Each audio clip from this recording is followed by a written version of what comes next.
Peer-to-peer file sharing is the distribution and sharing of digital media using peer-to-peer networking technology.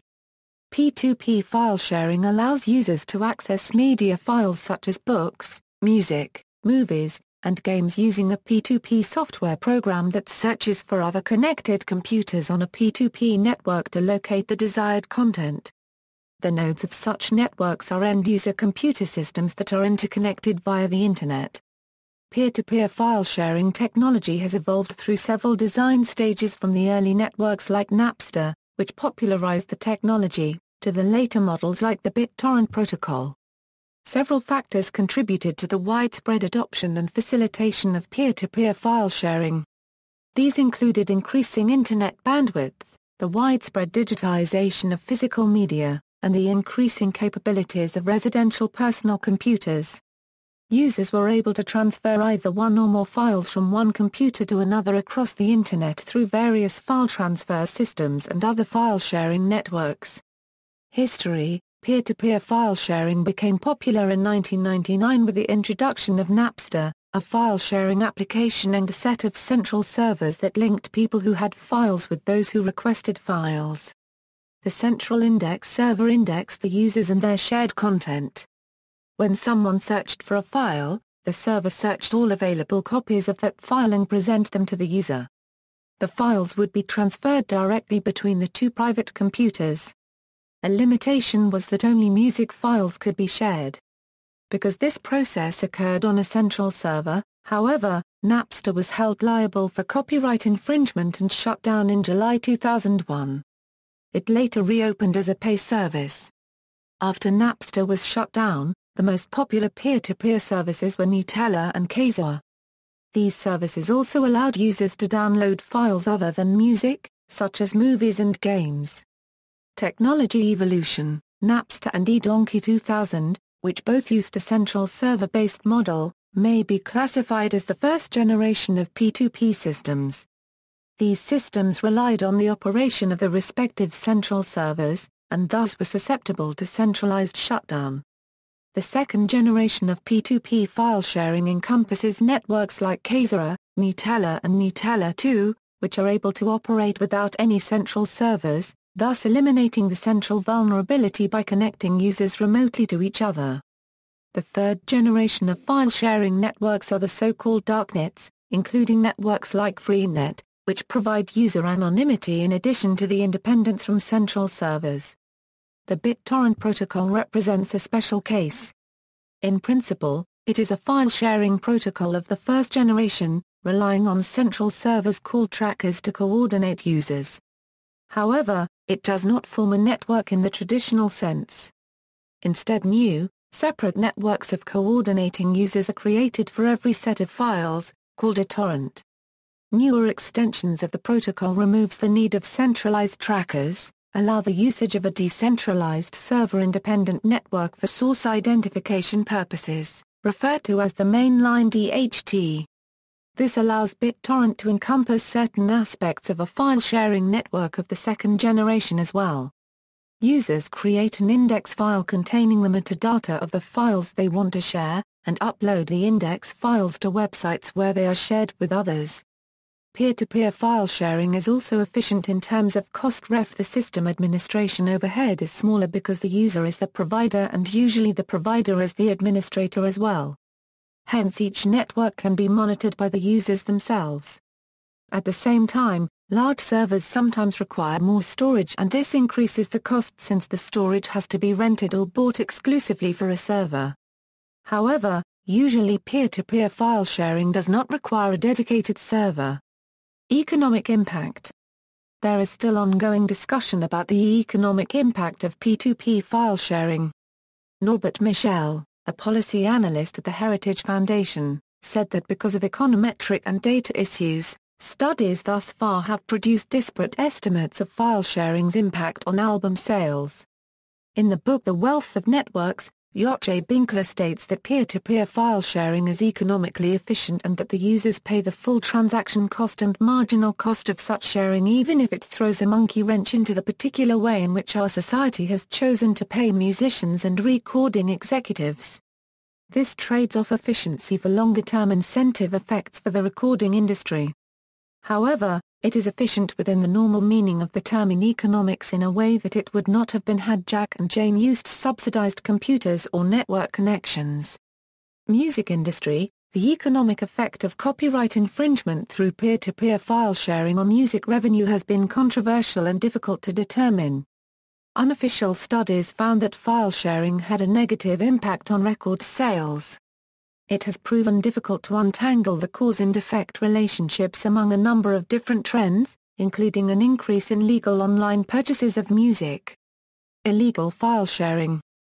Drops in the prices of CDs. And the extinction of many independent music stores with a concomitant shift to sales by big box retailers. Film industry. The MPAA reported that American studios lost $2.373 billion to Internet piracy in 2005, representing approximately one-third of the total cost of film piracy in the United States. The MPAA's estimate was doubted by commentators since it was based on the assumption that one download was equivalent to one lost sale, and downloaders might not purchase the movie if illegal downloading was not an option. Due to the private nature of the study, the figures could not be publicly checked for methodology or validity, and on January 22, 2008, as the MPAA was lobbying for a bill which would compel universities to crack down on piracy, it was admitted by MPAA that its figures on piracy in colleges had been inflated by up to 300%. A 2010 study, commissioned by the International Chamber of Commerce and conducted by independent Paris-based economics firm TERA, estimated that unlawful downloading of music, film and software cost Europe's creative industries several billion dollars in revenue each year. Furthermore, the TERA study entitled A Euro Building a Digital Economy, The Importance of Saving Jobs in the EU's Creative Industries a Euro predicted losses due to piracy reaching as much as 1.2 million jobs and a $240 billion in retail revenue by 2015 if the trend continued. Researchers applied a substitution rate of 10% to the volume of copyright infringements per year. This rate corresponded to the number of units potentially traded if unlawful file sharing were eliminated and did not occur. Piracy rates of 1/4 or more for popular software and operating systems have been common, even in countries and regions with strong intellectual property enforcement, such as the United States or the EU. Public perception and usage. In 2004, an estimated 70 million people participated in online file sharing. According to a CBS News poll, nearly 70% of 18 to 29-year-olds thought file sharing was acceptable in some circumstances and 58% of all Americans who followed the file sharing issue considered it acceptable in at least some circumstances. In January 2006, 32 million Americans over the age of 12 had downloaded at least one feature-length movie from the Internet, 80% of whom had done so exclusively over P2P. Of the population sampled, 60% felt that downloading copyrighted movies off the Internet did not constitute a very serious offense, however 78% believed taking a DVD from a store without paying for it constituted a very serious offense.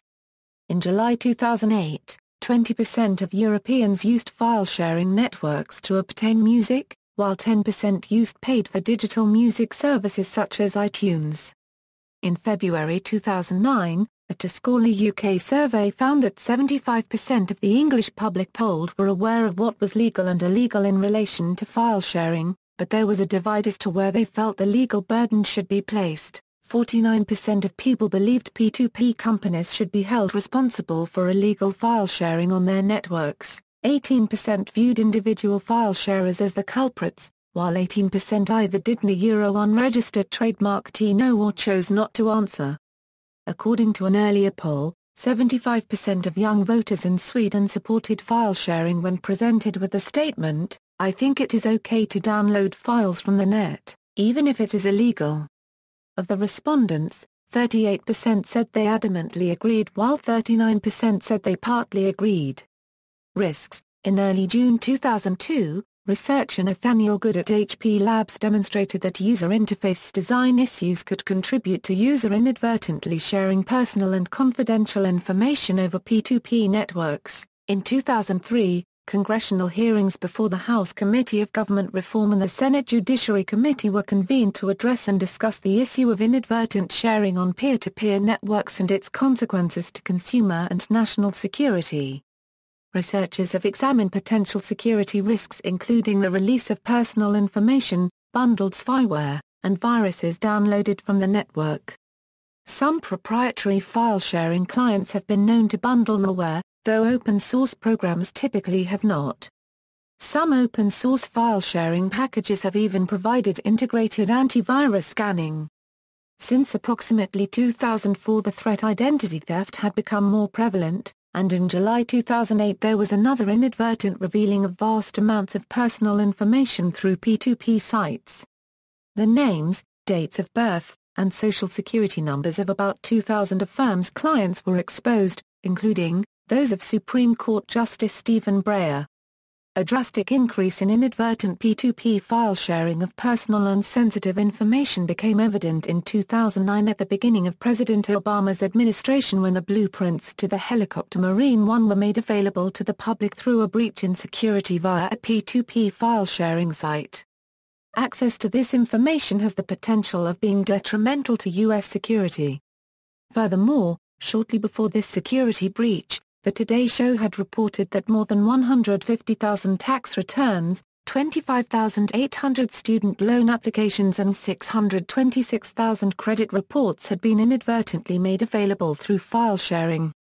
The United States government then attempted to make users more aware of the potential risks involved with P2P file sharing programs through legislation such as H.R. 1319, the Informed P2p User Act, in 2009. According to this act, it would be mandatory for individuals to be aware of the risks associated with peer-to-peer file sharing before purchasing software with informed consent of the user required prior to use of such programs. In addition, the act would allow users to block and remove P2P file sharing software from their computers at any time, with the Federal Trade Commission enforcing regulations. USCIRT also warns of the potential risks. Nevertheless, in 2010, researchers discovered thousands of documents containing sensitive patient information on popular peer-to-peer networks, including insurance details, personally identifying information, physician names and diagnosis codes on more than 28,000 individuals. Many of the documents contained sensitive patient communications, treatment data, medical diagnoses and psychiatric evaluations. Copyright issues. The act of file sharing is not illegal and peer-to-peer networks are used for legitimate purposes. The legal issues in file sharing involve violating the laws of copyrighted material. Most discussions about the legality of file sharing are implied to be about solely copyright material. Many countries have fair use exceptions that permit limited use of copyrighted material without acquiring permission from the rights holders. Such documents include commentary, news reporting, research and scholarship. Copyright laws are territorial. They do not extend beyond the territory of a specific state unless that state is a party to an international agreement. Most countries today are parties to at least one such agreement. In the area of privacy, recent court rulings seem to indicate that there can be no expectation of privacy in data exposed over peer-to-peer file-sharing networks. In a 39-page ruling released November 8, 2013, U.S. District Court Judge Christina Race denied the motion to suppress evidence gathered by authorities without a search warrant through an automated peer-to-peer search tool.